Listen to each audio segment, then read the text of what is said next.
Radio Arc-en-Ciel et Iris vous donnent le sourire. Et nous poursuivons notre matinale VIP ce matin en compagnie de Roselyne Roy. Vous êtes éditrice et conférencière. Également Anne-Cécile Dupré, animatrice d'atelier Faber et Maslich et coordinatrice justement de cette série de conférences qui a lieu sur ce thème, l'approche Faber et Maslich. Une approche d'éducation qui vise à la communication, à une meilleure communication, à une écoute de sentiments. Donc plein de belles choses. Et du coup, effectivement, il y a des ouvrages qui existent. Hein, donc, on en parlait tout à l'heure aux éditions du Phare, donc traduits en français, et des ouvrages qui vous permettent effectivement de trouver des clés, des outils pour mieux dialoguer avec vos enfants. En fonction de l'âge, peut-être aussi des enfants, il y aura des outils adaptés. Hein. Donc voilà, n'hésitez pas à vous renseigner sur tout cela et effectivement à vous procurer ces ouvrages. On en parlait tout à l'heure et on voulait évoquer ensemble cette question, la spécificité du dialogue et de l'écoute des tout-petits. Puisque le tout-petit, voilà, même si on l'interroge, c'est pas forcément facile de comprendre son sentiment, parce qu'il y a une part d'irrationalité, il y a une part de choses... C'est difficile de décrypter, j'imagine, ce qui est dit, notamment pour certains parents. On pense à l'arrivée. Il y a le premier qui est là, il y a le deuxième enfant qui arrive, et là, il y a des réactions assez irrationnelles du premier. Je pense que beaucoup de parents, effectivement, connaissent ça. Comment décrypter, comment entendre ce que dit le sentiment de l'enfant, du tout petit, hein, du coup, hein, Roselyne Roy. En fait, effectivement, le livre Parler pour que les tout-petits écoutent, on parle un guide de secours pour le quotidien avec des enfants de 2 à 7 ans. Parce que les crises des tout-petits, ça embête bien les parents, hein? Qu'est-ce qu'on fait avec ça? Justement parce qu'on se dit, ils sont irrationnels, ils ne comprennent pas. C'est au plein milieu du supermarché, etc. Quoi. Ouais. Et quand on dit 2 à 7 ans, en fait, ça peut commencer bien avant cela.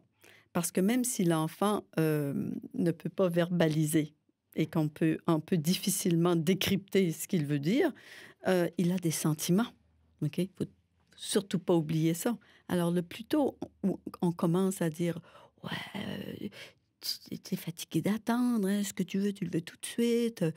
Déjà, quand on commence déjà très tôt à parler de sentiments avec un très jeune enfant, lui, il enregistre tout ça. Okay? Et on sait d'ailleurs que comprendre la langue vient même avant de la parler. Okay? Et puis, une autre chose qui va caractériser les tout-petits, c'est que justement, du coup, ils sont moins centrés sur les mots. Plus on grandit, plus on a du vocabulaire, on peut parler, alors que les petits, les mots sont moins au centre de leur fonctionnement. Alors là, le paraverbal, le non-verbal devient important. OK? Alors, quand on écoute les sentiments d'un petit, notre paraverbal, notre non-verbal parle beaucoup pour eux. OK? Ils sont très visuels.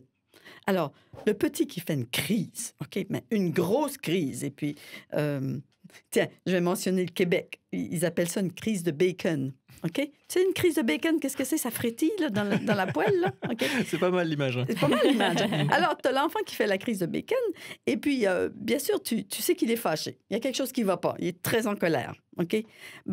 Si tu y vas seulement avec les mots, « Oh, tu es très en colère. Hein? » il y a de gros risques que ça ne va pas le toucher du tout.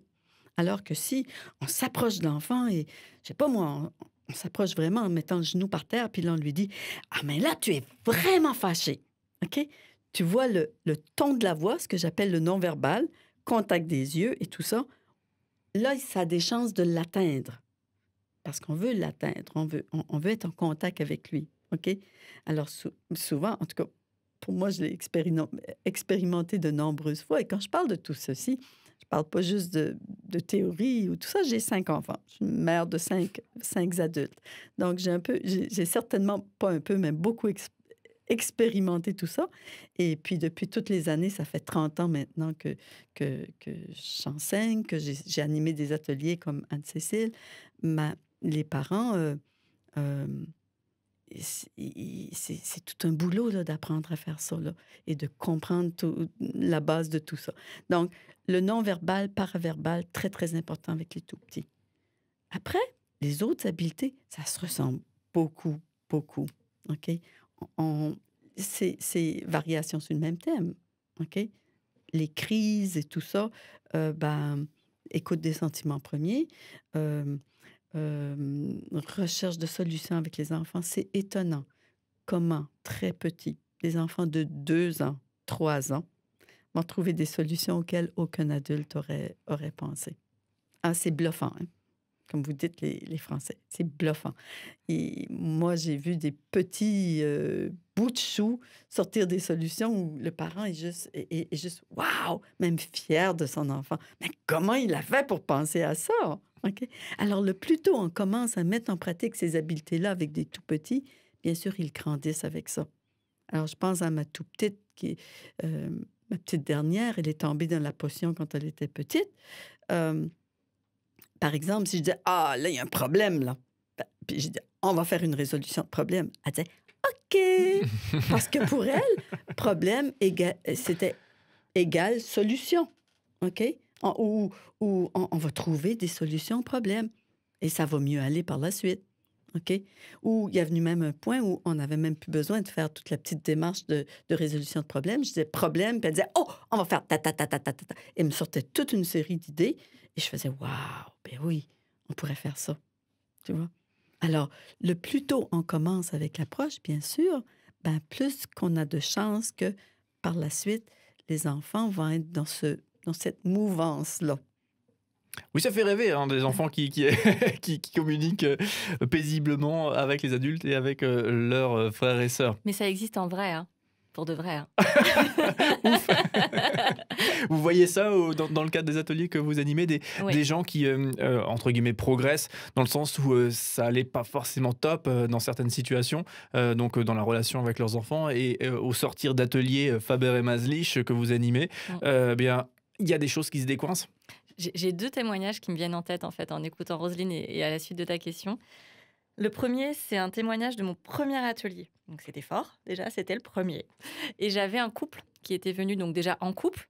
Au passage, j'en profite pour dire, les papas, vous êtes au top. Vous êtes les bienvenus aux ateliers, aux conférences. Vous êtes les bienvenus à lire tout ça aussi avec madame. Il y a plus de femmes qui Désolée, je vais peut-être me mettre des paroles. Ouais, d'accord. Voilà. J'ai de plus en plus de papas et même des papas majoritaires en atelier.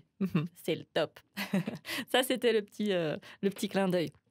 Mon premier atelier, ce couple est venu avec leur puce de 6 mois, une petite fille. Ils ne savaient pas trop comment appliquer les habiletés qu'on voyait en atelier avec un bébé de 6 mois. Parce qu'un retour que j'ai beaucoup eu des parents, et on l'a en conférence aussi, on l'a déjà eu cette question récemment. Bah oui, mais moi, mon enfant, il a 1 an, il a 18 mois, 2 ans. En clair, il ne parle pas. Mais en fait, il ne parle pas avec des mots. Et nous, les adultes, on a oublié parce qu'on sait parler avec des mots. Mais il y a plein d'autres, Roselyne l'a dit, il y a le langage paraverbal, mais sauf que les enfants, peut-être, ils n'ont pas encore les mots parce qu'ils n'ont pas cette capacité, mais ils entendent très très bien. Puis nous, on les a, les mots, ça tombe super bien quand même. Donc qu'est-ce qu'on peut faire ? On peut peut-être aider notre enfant en formulant des mots, puis il sait dire oui de la tête et dire non, puis il pourra acheter une chaise par terre s'il n'est pas content parce que ce qu'on a dit, ça lui a pas plu. Tout ça, c'est communiquer en fait. Donc c'est possible. Ces parents avec le bébé de 6 mois, il y avait un petit travail à la maison à faire entre chaque atelier pour expérimenter et partager ensuite avec le groupe.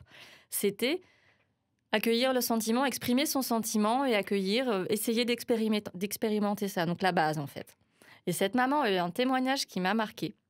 Elle expliquait que sur la table allongée de sa puce, en lui changeant la couche, elle avait simplement exprimé des choses. J'aime ta peau qui est toute douce, j'aime quand tu me souris, j'aime toucher tes petits pieds et leur faire des bisous.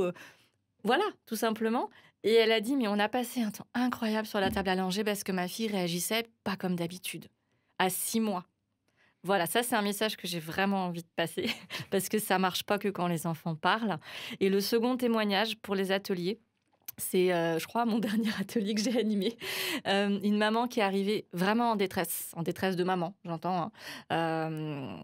Elle avait 2 enfants d'âges différents et vraiment, elle savait plus quoi faire, plus de solution. Elle se sentait démunie, vraiment. Ça a été très touchant.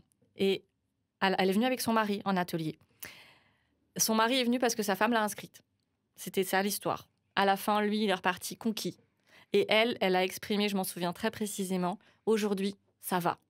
Parce qu'aujourd'hui, je sais que j'ai des outils, je sais que j'en suis capable. Et ça, moi, ça m'a... J'ai fait yes, tout simplement. C'est vrai que c'est un peu la loterie, on a l'impression, hein, des fois, avoir des enfants. Il y a des enfants, le même couple qui aura 3 enfants, 2 enfants faciles, un où il y a une forme de difficulté ou de défi, on va dire ça comme ça, par rapport à l'éducation de cet enfant, à la communication, etc. C'est un peu la loterie et on ne choisit pas parfois, effectivement, d'aller au-devant de difficultés. Et c'est pour ça que c'est intéressant de savoir qu'il y a toute une série d'outils qui existent. L'approche Faber et Maslich, vous en parlez. Et merci beaucoup. Et du coup, c'est une de ces solutions. Donc, on le rappelle, hein, il y a les éditions du Phare qui proposent une série d'ouvrages Faber et Maslich, donc traduits en français. On peut peut-être recommuniquer les noms, frères et sœurs sans rivalité. Donc là, c'est pour favoriser le dialogue entre les enfants eux-mêmes. Parler pour que les enfants écoutent, écouter pour que les enfants parlent. Donc là, c'est le best-seller, hein, n'est-ce pas? Donc traduit en 30 langues. Également un ouvrage pour les adolescents, un ouvrage pour les tout-petits dont on parle à l'instant, parler pour que les tout-petits écoutent. Le même constat, Roselyne Roy. J'aimerais rajouter en tout dernier lieu que l'approche a un puissant impact sur l'estime de soi des enfants. OK? Et c'est ce qu'on veut. On veut des enfants forts, je l'ai mentionné au début, qui sont capables de se débrouiller dans la vie. Même au-delà de se débrouiller, même réussir du mieux possible leur vie. C'est notre but comme parents. Et puis, juste les petites choses, l'écoute des sentiments, par exemple, fait que je me fais plus confiance.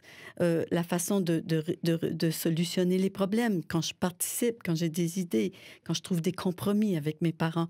Tout ça, chacune de ces habiletés-là renforce l'estime de soi des enfants. Et des parents. Et des parents, bien sûr. J'insiste. Bien sûr. Et on m'a souvent posé la question, ouais, mais pourquoi mon enfant n'a pas d'estime de lui-même? C'est la question tellement difficile à répondre. Mais moi, ce que je peux répondre à ça, l'estime de soi se bâtit à tous les jours. Et pour finir avec une citation de Reim Guénette, qui est à la base de ça, qui était le mentor d'Adèle Faber-Hélène Maslich, il disait, l'enfant, c'est comme un trottoir, un ciment frais, et chacune de nos paroles laisse des traces. Et la question, c'est quel genre de traces qu'on veut laisser, nous, les parents? Oui, ça c'est intéressant, puisque l'approche ne puise pas sa finalité dans la résolution du problème, mais vraiment dans un épanouissement de l'enfant et des parents, hein, on va pas les oublier. Voilà, l'estime de soi, effectivement, quelque chose de tout à fait nécessaire à la collectivité et à l'individu. Merci beaucoup en tout cas, hein, d'avoir partagé avec nous quelques pépites, hein, justement issues de l'approche Faber et Maslich.